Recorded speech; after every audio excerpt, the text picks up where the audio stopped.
Leave him be.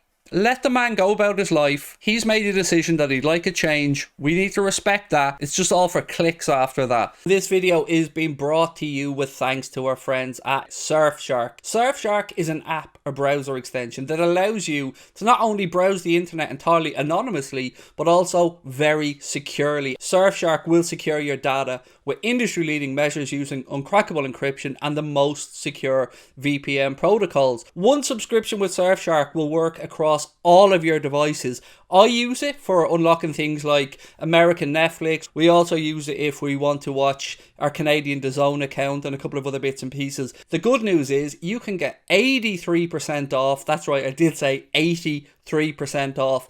And an additional 3 months free using the Anfield Agenda link in the description.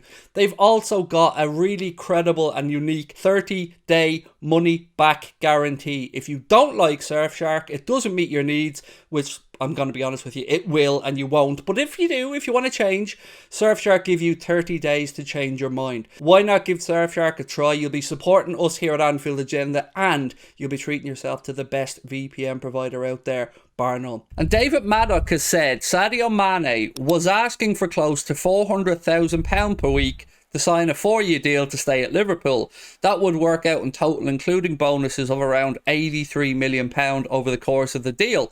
Now, I don't like this. I don't like this. It's unnecessary. As much as I'm not going to say bullshit because I don't know David Maddock's sources, I don't like the angle behind this. Look, we're all devastated Sadio Mane is moving on. There's no arguing about that. It's a kick in the nuts. We're doing our best to replace, evolve our team and move forward. What annoys me, and I know what annoys some of our community in our Discord group, is they're trying to besmirch the reputation of somebody whose reputation is unquestionable. Sadio Mane deserves and will leave this football club with a huge thank you, a pat on the back, and he will leave the club a legend. And I don't understand the need to want to try and undermine him or the PR spin that's been put on this. Leave him be. Let the man go about his life. He's made a decision that he'd like a change. We need to respect that. All this shit is irrelevant. It's just all for clicks after that. Sadio's made his decision. The club are acting to resolve the situation by bringing in Nunez. I don't see the need for this. I don't see the need for it. If there is one man, maybe two alongside Salah, that needs to be shown and deserves to be shown respect, the respect that he puts back out into the world, it is Sadio Mane. So the reason that Sadio Mane asking for 400 grand a week is in the stream title tonight is because I wanted it to be known from my side, and I'm sure you guys will agree, he doesn't deserve this type of shithousery. He doesn't deserve to have his reputation besmirched or questioned, or the angle that we know whether it's out there. It's out there to try and undermine him and show why the club look to do different business. Just let it be. Sadio deserves respect. He should go with a thank you, pat on the back, and we'll see it in the Champions League if our paths cross. That's where I am with this. I don't like it. And look, have I been guilty of it? Yeah, we all have. We've all spoken about the wage demands or requests of Mane and Salah. But let's be really, really honest about this. We don't know. We don't know what they asked for or what Salah is asking for. We know what we're being led to believe. We know what other people want us to see and hear. But as I've always said, the word demanding isn't one that I would ever associate with the likes of Salah or Mane. They're not that type of men. So just leave it be. Just leave it be. Show the man respect. That's all I'm saying, really, in a kind of long-winded ass way. Let the man move on gracefully, said Morgan. Sadio will always be a legend. No media will change my mind. Sadio was a good guy and I wish him well, said Mike. I'll always respect Sadio, said M. Dunn. Good, love it. I knew this would be the way from our community as well. I don't get what the point of what David Maddock has written there is. I mean, let's put ourselves in Sadio's shoes. If any of us were performing really well in our job and our contract was coming to an end and we're going in to negotiate our new contract, well, we're all going to ask for as much as we think we can get. Let's be frank. That's human nature. But ultimately, I don't get the feeling this was about money for Sadio Mane. I don't believe that was the case. Will he earn more money at Bayern Munich than he earned at Liverpool? Yes. No doubt about that. But he deserves it. And I wish him all the best. I mean, how can you try and, I don't know, create negativity around Mane? Just doesn't make any sense. The man is irreproachable for me. For me, Sadio will have more respect for me than Salah. Look, oh, that's a tough one. That's a tough one. I would say I've got more. Don't want to use the word respect here. I think Salah and Mane have handled the situation a little bit differently, and I think Mane, apart from his little faux pas on international duty, which again could have just been his sense of humour, could have been mistranslation. I think Mane's side have always been incredibly dignified around anything to do with his contract or his time at Liverpool Football Club. So for me, it's a no-brainer to let the man leave with respect. John said, what I imagine has happened, Bayern will have offered him 350k a week, and he said, match that and I'll stay. Again, if that is the case, and I don't know if it is, we'd all do it, wouldn't we? Let's be fair.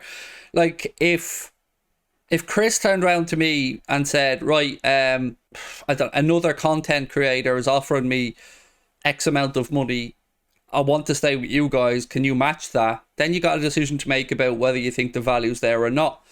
But ultimately, it doesn't have to get dirty, and it doesn't need to get dirty. And we're supposed to pride ourselves on the way as a football club we do things.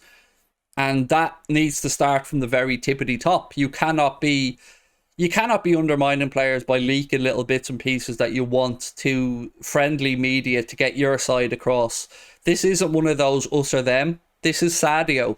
This is part of our, without getting fucking cringy about it, part of our Liverpool family, part of our community. And yeah, the man deserves nothing but respect. Darwin Nunez versus Erling Haaland, because that's one thing I took from today when I was looking around. And of course, you have to respect the shithousery of Manchester City unveiling Haaland today.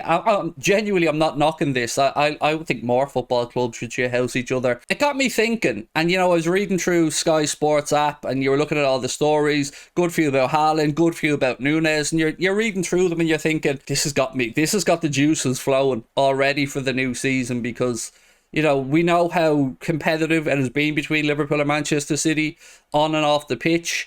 And now with them bringing in Erling Haaland and us bringing in Nunez, it really does just get me excited for the season ahead. You know, we spoke about breaking up our old attack, you know, the Mane, the Firmino, the Salah attack that we've had for 5 or 6 years. And it was always going to be a daunting prospect, and one that should probably be done in stages. I just can't shake the feeling of last week where we were all a little bit down. You know, we'd heard Mane wanted to move on, and we were wondering, would the club act? Fast forward to next week, and here we are. Liverpool have acted in a very big way, and life's looking that bit more promising. So it's going to be the battle of, look, I'm going to say the number 9s because we're not aware what numbers anybody's wearing yet. What are your take on this? What is your take on this? Because even the fees are almost identical. I know the headline price for Haaland is about, what, £51 million, something like that. But with the add-ons on that, as in the agent's fees and all, it almost brings the two deals to a comparable level transfer-wise. Now, look, we don't know what Nunez's agents have been paid yet. And again, we have to take that into account. But there's just so many things here that are leading into another epic battle between, in my opinion, two of the best 4 footballing sides in Europe. I usually want to undermine other teams' transfers. I do. I usually want to do it because it makes us feel better, doesn't it? But I don't think we have to try and undermine Haaland to Manchester City. It's a good piece of business. There's no shaking that. There's no arguing it. He is as close to a guarantee as any Premier League club could have probably got. And look, big picture stuff here as well. It's good for the league. It's good for the league that the greatest young talents from around Europe and the world want to come and play here. So Haaland to Manchester City, that's a good look for the league. Liverpool bringing in Nunez, that's a good look for the league. The top managers wanting to be here, that's a good look for the league. So Jurgen Klopp, Antonio Conte, Pep Guardiola, all in the Premier League, and again, a good look for the league. So I'm kind of excited by all of this. And I thought last season towards the end, I thought, oh God, another semi-disappointing end to the season. Not a disappointing season, but end to it. And I just thought, look, I won't lie, I didn't think we were going to get anywhere near spending €100 million or 70 or 85 million pound on a forward. I didn't see it coming. Did not see it coming, but I'm all over it now. I'm fully on board. I mean, I'm going to hype this, lads, to within an inch of my life, probably.